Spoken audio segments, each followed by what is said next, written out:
तो वर्षक पर धरा पड़ा फेरा नाबालिका अपहृता अभियुक्त गिरफ कर लिंगराज थाना पुलिस गत वर्ष अगस्ट मासरे ओल्ड टाउन अंचल जड़े नाबालिका निखोज हो जाते एने थाना अपहरण अभियोग करते परिवार लोके घटनार तदंत कर लिंगराज थाना पुलिस नाबालिका झील को उद्धार करने सहित अभियुक्त कालिया बेहरा को गिरफ करथिला।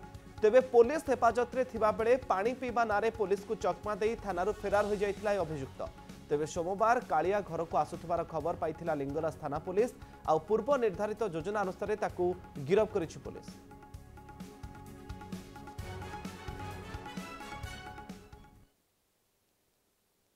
नाबालिका झीर तार कोर्ट बयान पर एक्यूज को अरेस्ट कराइथिला। अरेस्ट करी 18/8/2023 मसीह अरेस्ट करी गिरफ करने जिते थाना रखाई से थाना हाजत खसी पलैला।